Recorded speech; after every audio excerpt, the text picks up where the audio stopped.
மன்றத்தில் பார்க்கும்போது, மக்கள் டிவியிலலாம் பார்க்கும்போது வந்து இவ்வளோ பெரிய பத்திரிகையாளர் சொல்லிட்டாங்க, இவ்வளோ பேர் சொல்லிட்டாங்க, திமுக வந்து ஒரு வலுவான கூட்டணியில் இருக்குன்றது அவங்க வந்து பிம்பத்தை கட்டமைக்கிறாங்க. ஆனால் ஃபேக்ட், கிரவுண்ட் ரியாலிட்டி என்னன்னு பார்த்தீங்கன்னா, என்டிஏ அதிமுக என்டிஏடைய கூட்டணி ரொம்ப ஃபேர்ம் அப் ஆயிடுச்சு. இப்போ நீங்கள் சொல்ற மாதிரி அவங்க தொகுதி யாருக்கு என்ன தொகுதி அளவுக்கு போகிறதுக்கு போயிட்டாங்க. ஸோ திமுக வந்து ஒரு விஷயம் ரொம்ப தெளிவாக பண்ணியிருக்காங்க. என்னன்னா, காங்கிரஸையே எப்பவுமே தனக்கு கீழே அழுத்தி வளராத மாதிரி பண்ணியிருக்காங்க. ஏன் செயலிழந்த துறையாக இருக்கும்? முதல்ல பாருங்க, தமிழ்நாட்டுக்கு இன்னும் பொறுப்பு டிஜிபி. ஸோ ஒரு டிஜிபி லா அண்ட் ஆர்டருக்கே வந்து ஒரு பர்மனன்ட் டிஜிபி போட முடியாத நிலைமையில இருக்கிறது திராவிட மாடல் அரசு. அப்ப லஞ்ச ஒழிப்புத்துறை ஏமாத்திரம். அதுவும் நீங்க சொல்றது செய்தியில வந்து கிட்டத்தட்ட 10 வருஷத்துல வந்து கிட்டத்தட்ட 70 வழக்குகள்.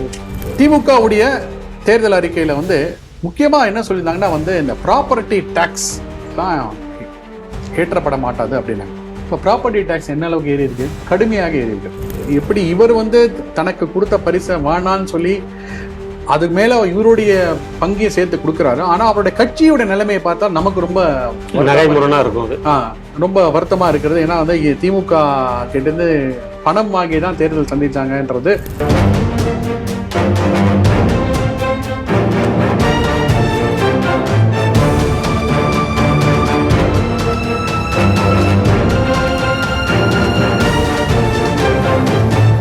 தேசபக்த ஸ்ரீ டிவி நேயர்களுக்கு வணக்கம். இன்று சிந்திக்க இருக்கக்கூடிய செய்திகள் குறித்து முதலில் பார்க்கலாம். உத்தமபாளையம் காளாதீஸ்வரர் கோவில் சுவாமி ஊர்வலம் செல்ல முஸ்லிம்கள் எதிர்ப்பு. நாங்கள் தொண்டு நிறுவனம் நடத்தவில்லை, திமுகவை மிரட்டும் காங்கிரஸ் கிறிஸ்தோடங்கர். அரசு அதிகாரிகள் மீது துறை ரீதியான விசாரணைக்கு ஒத்துழைக்க மறுக்கும் போலீஸ். இலவசங்கள் எங்களை வதைக்கும், தமிழக தொழில் நிறுவனங்கள் அச்சம். இந்திய கம்யூனிஸ்ட் கட்சியின் மூத்த தலைவர் நல்லக்கண்ணு மறைந்தார். ஸ்ரீ டிவியின் உண்மை நின்றிட வேண்டும் என்ற உரத்த சிந்தையோடு நான் உங்கள் பாஸ்கரன். இன்றைய செய்திகள் குறித்து சிந்திக்க நம்மோடு அரங்கத்தில் இணைந்திருப்பவர் மூத்த அரசியல் விமர்சகர், டிவி பிரபலம் திரு நவநீத் அவர்களை ஸ்ரீ டிவி நேயர்கள் சார்பாக இனிதே வரவேற்கிறேன். வணக்கம் சார். வணக்கம் பாஸ்கரன். வணக்கம். முதல் செய்தியாக தேனி மாவட்டம் உத்தமபாளையத்துல காளாத்தீஸ்வரர் ஞானாம்பிகை சமேத காளாத்தீஸ்வரர் கோவில் இருக்கு. அதுல மாசி மகம் திருத்தேர் வரப்போறது மாசி 2ஆம் தேதி, மார்ச் 2. அப்போ அதுக்கு முன்பே சில திருவிழாக்கள் நடைபெறும். அப்படிதான் பிப்ரவரி 19ஆம் தேதியே மண்டகப்படி தொடங்கியிருக்கு. மண்டகப்படினா ஒவ்வொரு கம்யூனிட்டியும் ஒவ்வொரு நாள் எடுத்துக்கிட்டு கடவுளுக்கு ஊர்வலமா அதை கொண்டு வருவாங்க. அப்படியே 2 நாளைக்கு முன்னாடி நடந்திருக்கு. அந்த வழியில் வரும் பொழுது இஸ்லாமிய அமைப்பிலேயே ஒரு பிரிவினர் வந்து தொழுகை நடந்துகிட்டு இருக்கு, அது எங்களுக்கு இடையூறா இருக்கு, அதனால நீங்க இந்த பக்கமா கொண்டு போக கூடாது, வேறு வழியை அவங்களே சஜஸ்டும் பண்ணியிருக்காங்க. அது அங்க பிரச்சனையா இருக்கு. தாசில்தார் போலீஸ் எல்லாம் வந்துட்டு 10:30 மணிக்கு மேல, அதாவது அவங்களுடைய அந்த சடங்கெல்லாம் முடிந்த பிறகு அதுக்கப்புறமா சாமி ஊர்வலத்தை கொண்டு வரதா அங்க சமாதானப்படுத்தியிருக்காங்க. இந்த செய்தி எப்படி பாக்குறீங்க? நீங்க சொன்ன செய்தி தினமலர்ல வந்து நான் படிச்சேன். குறிப்பா அதுல என்ன சொல்லியிருக்காங்க பாத்தீங்கன்னா, அந்த 10:30 மணிக்கு மேல அந்த ஊர்வலம் போயிருக்கு, மேளம் சத்தம்லாம் இல்லாம, நாதஸ்வரம் அந்த வாயினெல்லாம் இல்லாம அந்த ஊர்வலம் போயிருக்கு அப்படின்னு சொல்லி ரொம்ப விமர்சையாக போகக்கூடிய அந்த சாமியுடைய அந்த ஊர்வலம்ன்றது வந்து ரொம்ப சிம்பிளா அந்த மாஸ்க் இருக்க பகுதியை வந்து கடந்து போயிருக்காங்கன்றத செய்தி வந்திருக்கு. இப்போ மத சகிப்புத்தன்மை அப்படின்றது ஒண்ணு இருக்குன்னா கட்டாயம் வந்து இஸ்லாமியர்கள் வந்து அதை அலோவ் பண்ணிருக்கணும். ஏதாவது ஒரு இடத்துல இந்த மாதிரி ஒரு இன்சிடென்ட் எடுத்து பாருங்க. வேலூர்ல இதே மாதிரி ஒரு குறிப்பிட்ட சமூகத்தினர் வந்து அவங்களுக்கு வந்து பன்றி வெட்டி படையல் வைக்கிறது அவங்களுடைய ஒரு வழக்கம். அவங்க எல்லா வருஷமும் பண்ணிட்டு இருக்காங்க. அந்த வருஷமும் அவங்க பன்றி வெட்டி படையல் பண்ணணும் அப்படின்னு சொல்லும் போது என்ன ஆகுது, இதே மாதிரி ஒரு குறிப்பிட்ட பிரிவினர் என்ன சொல்றாங்க, அது முடியாது.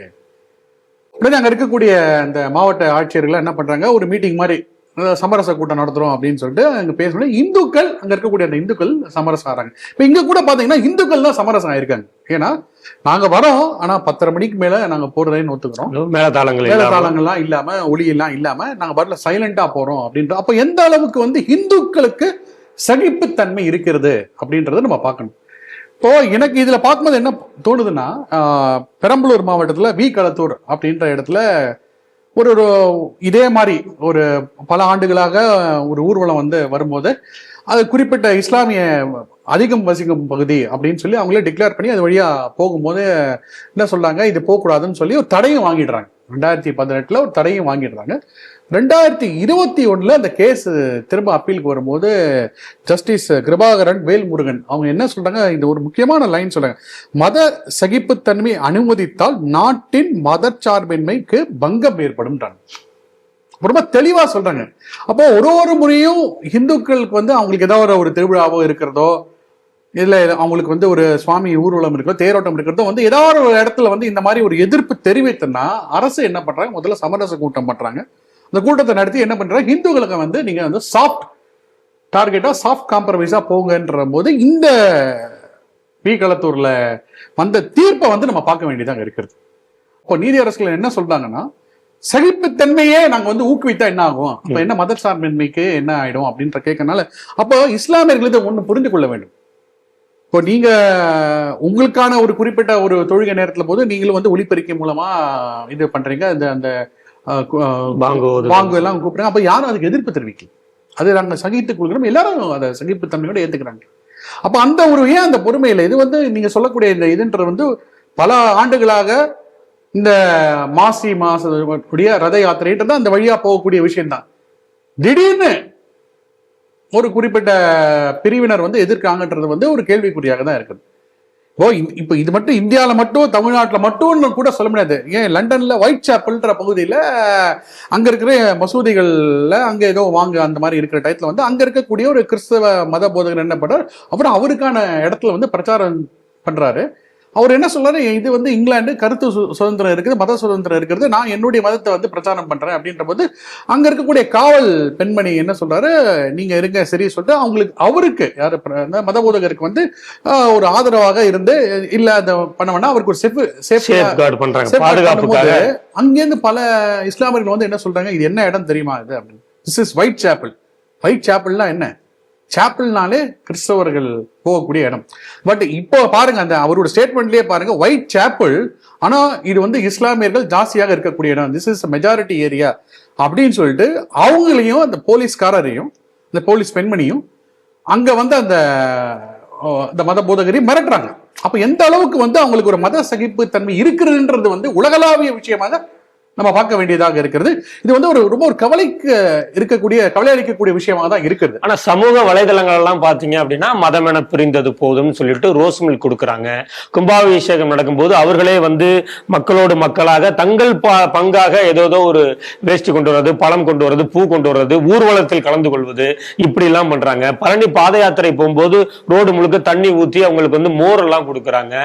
இதுவும் ஒரு பக்கம் சமூக வலைதளத்துல பரவிட்டு இருக்கே சார். இல்ல இப்போ அதுதான் இப்போ நீங்க சொல்ற மாதிரி ஒரு குறிப்பிட்ட பிரிவினர் இந்த மாதிரி பண்றாங்கன்னு சொன்னா கூட இப்ப மெஜாரிட்டி ஆஃப் த பிரிவினர் எப்படி இருக்காங்கன்றதுதான் பாக்குறோம். இப்ப நான் சொல்லக்கூடிய 3 இன்சிடென்ட் இப்போ உத்தமபாளையத்தில் நடந்த இடத்துல ஒரு எதிர்ப்பு தெரிவிக்கிறாங்க, களத்தூர்ல எதிர்ப்பு தெரிவிக்கிறாங்க, வேலூர்ல எதிர்ப்பு தெரிவிக்கிறாங்க. அப்போ என்னன்னா இந்த ஒரு செய்தியே போட்டா கூட பெரும்பாலான இந்துக்களுக்கு என்ன நடக்கிறது அப்படின்றது இந்த மாதிரி இதெல்லாம் செய்திகளை கட்ட செய்திகளாக போடுது, நம்ம அதை கடந்து போயிட்டோம். ஆனா இந்துக்கள் எந்த அளவுக்கு சகிப்புத்தன்மையோட இருக்காங்க, ஒரு இடத்துலயும் போராடி வென்று அந்த அவங்களுடைய அந்த அடிப்படை உரிமையை நிலைநாட்டுன்றது ரொம்ப ஒரு, அதுவும் குறிப்பா சொன்னா இந்த திராவிட மாடல் ஆட்சி வந்த பிறகு அது ஒரு கேள்விக்குறியாக இருக்கிறது.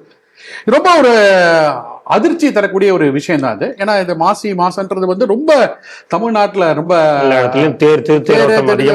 மாசி மகம் அப்படின்ற போது பார்த்திருக்கோம். நம்ம கும்பகோணத்தில் நடக்கக்கூடிய விழாவாக இருக்கட்டும், ரொம்ப ஒரு பிரசித்தி பெற்ற மாசத்துல இருக்கும்போது இந்த மாதிரி ஒரு தொந்தரவு கொடுத்துருக்காங்க. அதை ஒரு காவல்துறையினர் அந்த அதிகாரிகள் உட்காந்து பேசியிருக்காங்க.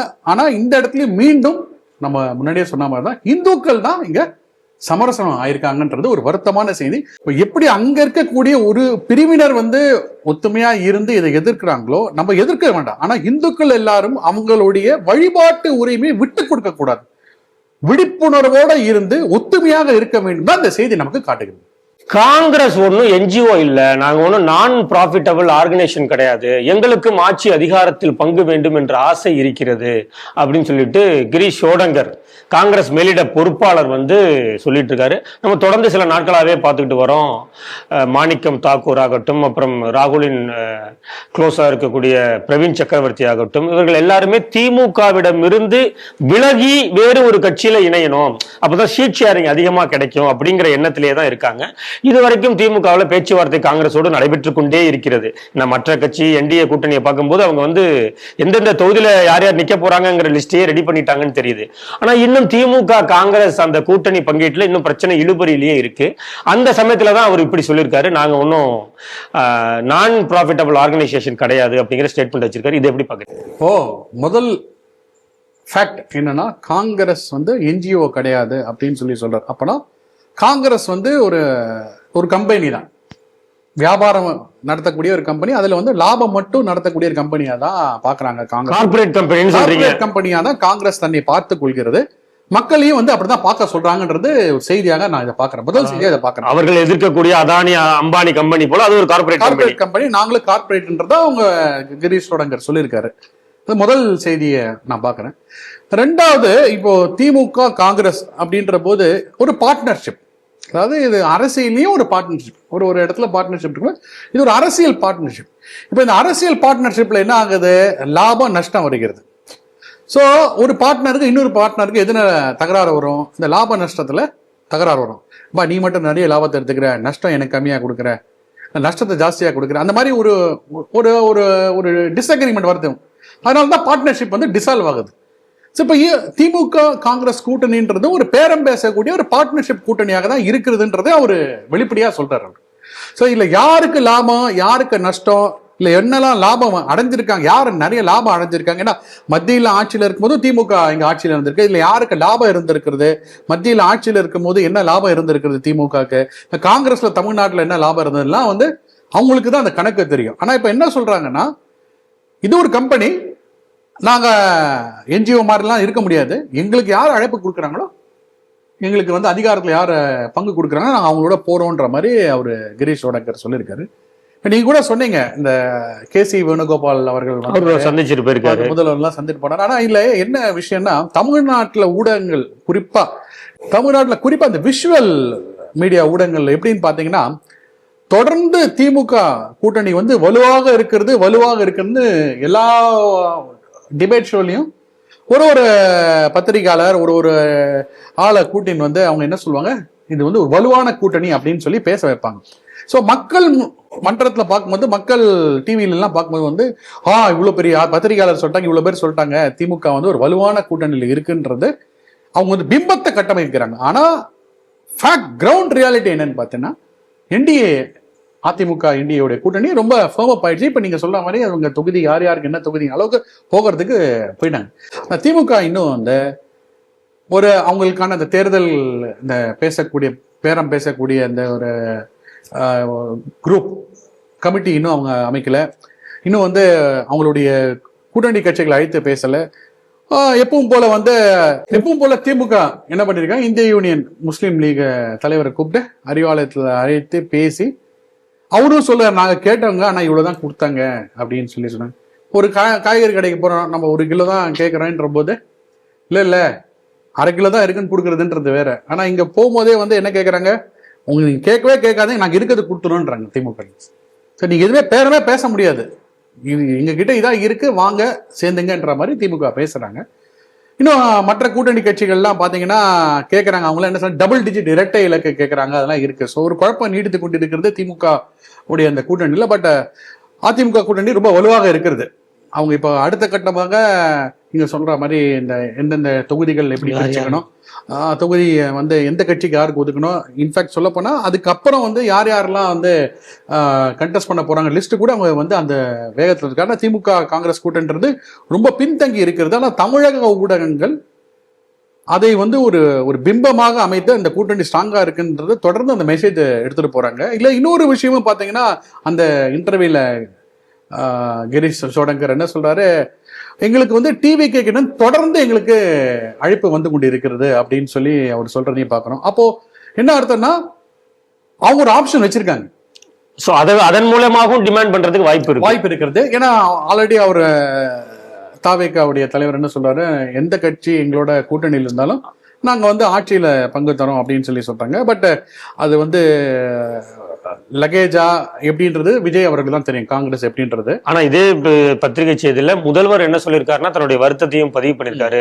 மூத்த ஒரு திமுக எம்பி கிட்ட சொல்லியிருக்காரு, இப்போ நம்மளாலதான் வந்து காங்கிரஸ் வந்து எதிர்கட்சி வரிசையிலேயே அமர்ந்திருக்கிறது, அப்படி காங்கிரஸ் கழட்டி விடணும்னு நினைச்சா நம்ம காங்கிரஸை கழட்டி விட்டுருவோம் அப்படிங்கிற மாதிரியும் ஒரு வருத்தத்தை பதிவு பண்ணியிருக்கிறதாவும் செய்திகள் சொல்றது. அது ஒரு விஷயம் என்னன்னா, திமுக உடைய பெரிய சாதனை என்னன்னா 1967 நினைக்கிறேன் முதல் முறையாக ஆட்சிக்கு வந்தது.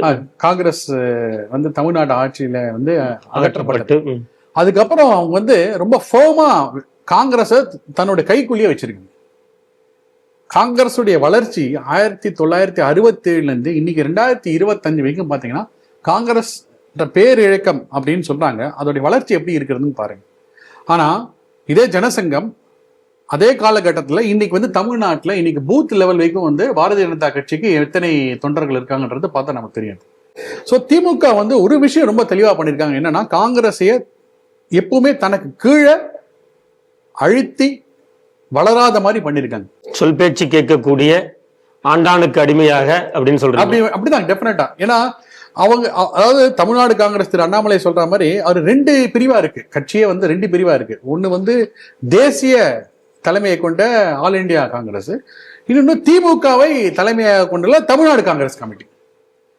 நீங்க சொல்றது பாத்தீங்கன்னா மாணிக்கம் தாக்கூருடைய பதிவு, அவருடைய செயல்பாடுகள்லாம் வேற மாதிரி இருக்கிறது. ஆனா தமிழக காங்கிரஸ் கமிட்டியுடைய தலைவருடைய அவருடைய அந்த பிரஸ் மீட் எல்லாம் பாத்தீங்கன்னா அது ஒரு வேற மாதிரி இருக்கிறதுன்றதையும் நம்ம பாக்குறோம். ஆனா 2 கட்சியிலுமே இப்போ மதுரையை சேர்ந்த மாவட்ட செயலாளர் தளபதி வந்து காங்கிரஸை கடுமையா விமர்சிக்கிறாரு. திமுக தலைமை அவர் மீதும் எந்த நடவடிக்கையும் எடுக்கல. இங்க இருக்கக்கூடிய மாணிக்கம் தாகூருமே திமுகவை கடுமையாக விமர்சிக்கிறார்.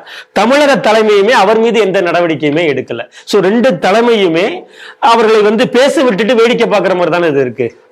இப்போ நீங்க பாத்தீங்கன்னா இந்த பாரதிய ஜனதா அதிமுக கூட்டணி நடுவுல ஒரு முறிவு வரதுக்கு காரணமே வந்து ஒரு பத்திரிகையில வந்த ஒரு இன்டர்வியூ நம்ம பார்த்தோம். அதோட கேஸ்கேடிங் இம்பாக்ட் எப்படி இருந்தது, அதனால என்னெல்லாம் தேர்தல் களமே மாறியதை நம்ம பார்க்கணும். ஸோ இங்க அப்படி பார்க்கும்போது வந்து திமுக நீங்க சொல்ற மாதிரி திமுக காங்கிரஸோடதுல வந்து 2 பேர் வந்து ஆழம் விட்டு பாக்குறீங்க, நீ பலசாலியா நான் பலசாலியா அப்படின்றது. ஆனா திமுக காரர்களுக்கு ஒரு விஷயம் தெரியும், என்னன்னா காங்கிரஸ் எங்கெல்லாம் அவங்களோட கேண்டிடேட் போறாங்க திமுக காரர்கள் தான் அங்கே வேலை செஞ்சு அவங்களுக்கு வெற்றியை வாங்கி தர வேண்டும் அப்படின்றது வந்து திமுகவுடைய தொண்டர்களுக்கும் தெரியும்.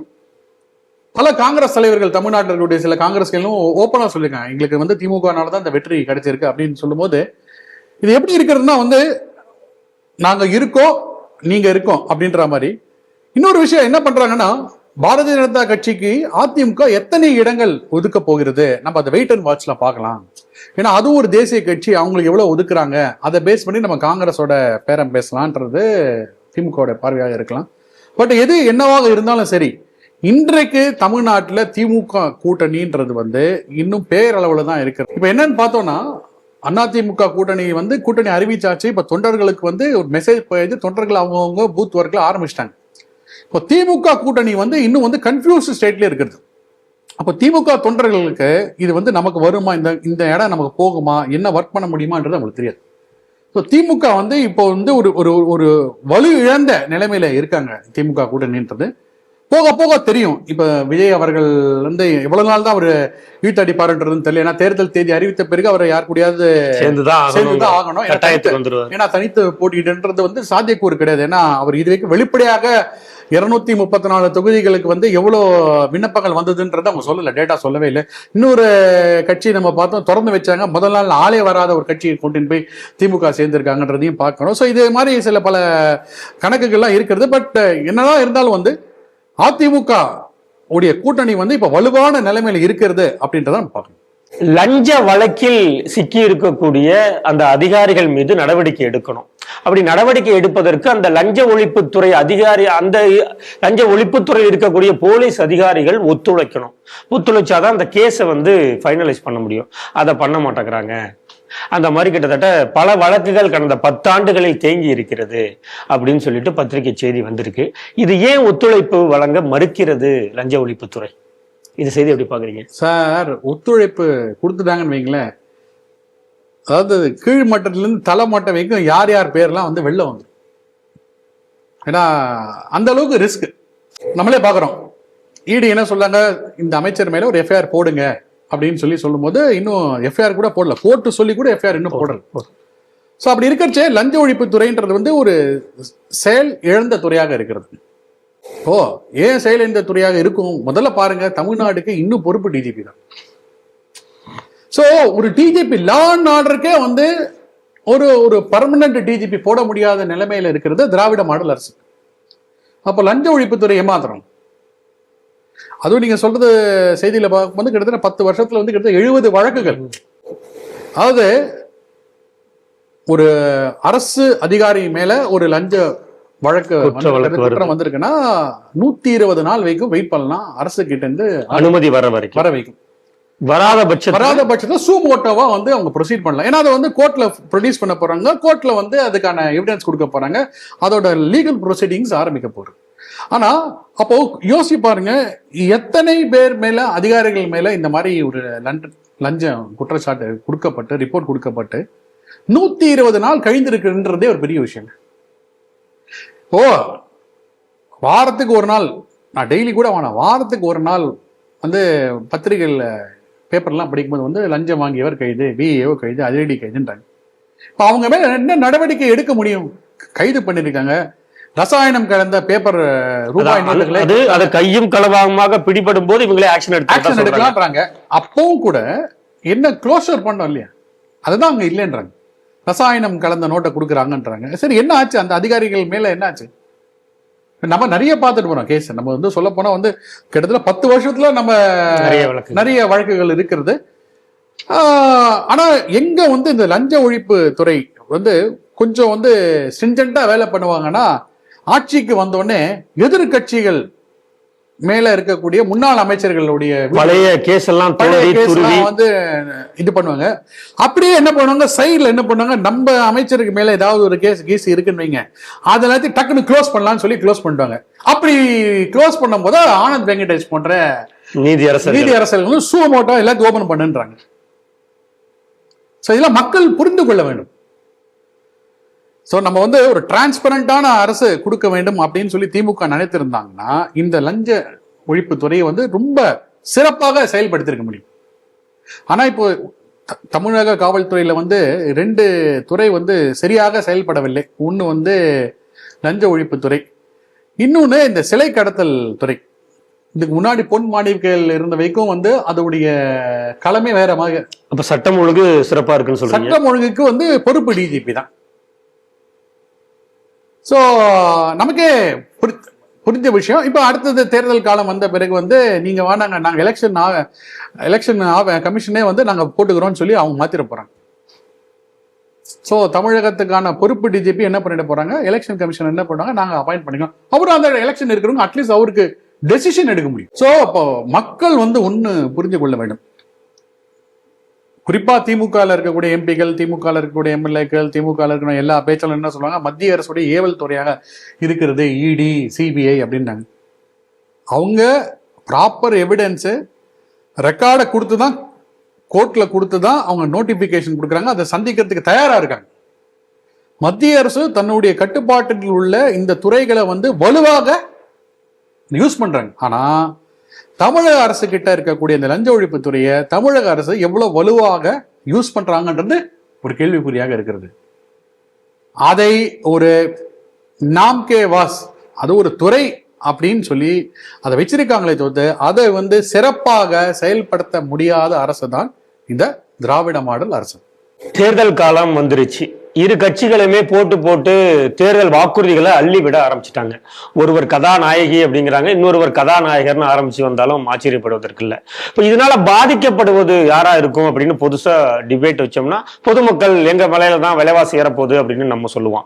ஆனா இப்போ சிறு குறு தொழில் நடத்தக்கூடிய அந்த நிறுவனங்களை சேர்ந்த முதலாளிமார்கள் பெரும் கவலையை தெரிவிச்சிருக்காங்க.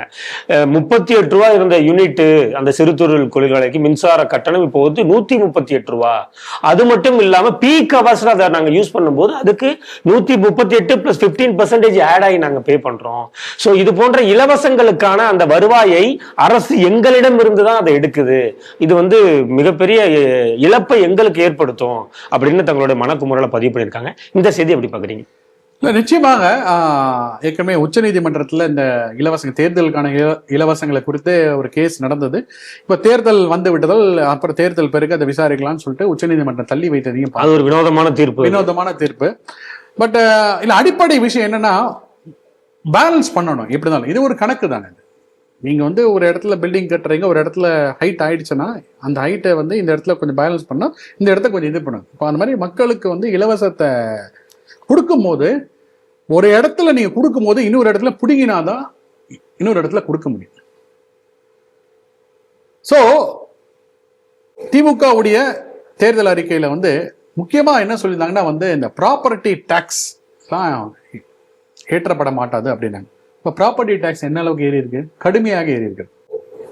ஒரு 6% 8% மேல ஏத்துறாங்க. அது வந்து ஸ்லாப் வச்சு ஏத்துறாங்க.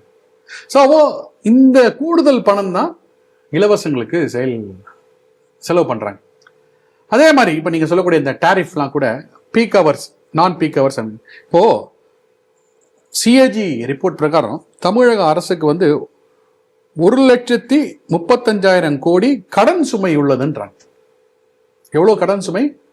1,35,000 கோடி கடன் சுமை உள்ளதுன்னு டான்கெட்கோக்கு சிஏஜி அறிக்கை வந்திருக்கிறது. இவ்வளோ கடன் இருக்கிறது. இப்போ நீங்கள் சொல்லக்கூடிய இது மாதிரி இந்த மின் கட்டணம், கூடுதல் கட்டணம் என்னதான் அவங்க வந்து வசூலித்தாலும் அந்த வசூல்ன்றது வந்து இந்த இலவசங்களுக்கு தான் போக போகுது. சரி, ஒரு பக்கம் இலவசங்களுக்கு நீங்கள் எடுத்துகிட்டு போகிறீங்கன்னா அந்த இலவசங்களுக்கு நீங்கள் கொடுக்கக்கூடிய அந்த பொருட்கள்லாம் வந்து தமிழகத்துலேருந்து வாங்குறீங்களா?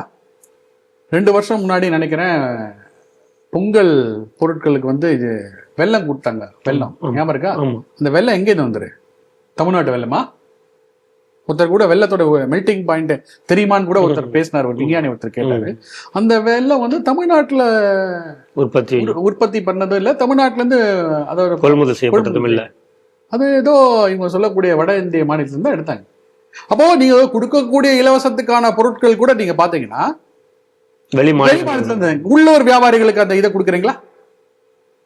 சோ எப்படி பார்த்தாலும் நீங்க ஒரு பக்கம் வாக்காளர்களை கவர் பண்ண வேண்டும், வாக்காளர்களை வந்து ஈர்க்க வேண்டும் சொல்லி ஒரு இலவசத்தை கொடுத்துட்டு இன்னொரு பக்கம் என்ன பண்றீங்க? இந்த மாதிரி தமிழ்நாட்டுக்கு, குறிப்பாக சொல்லணும்னா தமிழ்நாட்டுக்கு வந்து இந்த மாதிரி ஒரு பிசினஸ் இதெல்லாம் இன்வெஸ்ட்மெண்ட்லாம் கொண்டு வரும்போது நீங்க தொடர்ந்து இந்த மாதிரி மின் கட்டணம், சொத்து வரி இதெல்லாம் வந்து உயர்த்திட்டே இருந்தீங்கன்னா அப்போ ஆப்வியஸா அண்டை மாநிலத்துக்கு தான் இந்த இன்வெஸ்ட்மெண்ட் டைவர்ட் ஆகும்.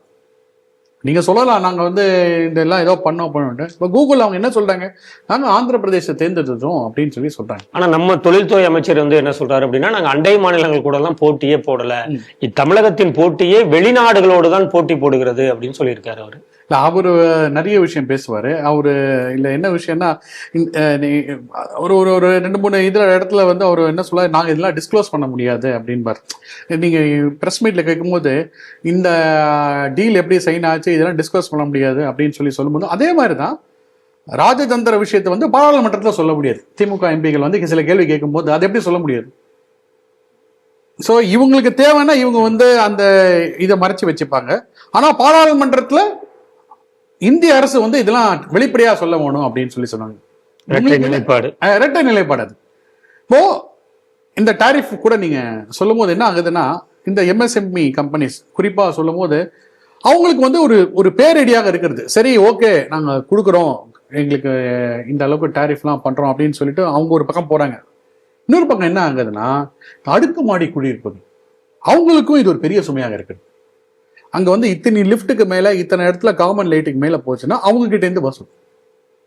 சோ ஒரு பக்கம் அரசு வந்து கொடுப்பது போல் கொடுத்து விட்டு மற்ற இடத்துல இந்த மாதிரி அதிகபட்ச சுமையை வந்து மக்கள் மேல. இப்போ அந்த எம்எஸ்எம்இ பண்ணக்கூடியவர் வந்து ஒரு ஏதோ ஒரு பொருளாக இருக்கட்டும், ஒரு பேனா பண்ணக்கூடிய விஷயமா இருக்குன்னா, அவர் அன்னைக்கு 5 ரூபாய் அந்த பேனாக்கு விலை வச்சாருன்னா அவருடைய அந்த கரண்ட், அவருடைய அந்த சொத்து வரியெல்லாம் இன்க்ரீஸ் பண்ணி தமிழக அரசு வாங்கும்போது கண்டிப்பாக அந்த பேனாவோட விலை 10 ரூபாய் தானே இருக்கு.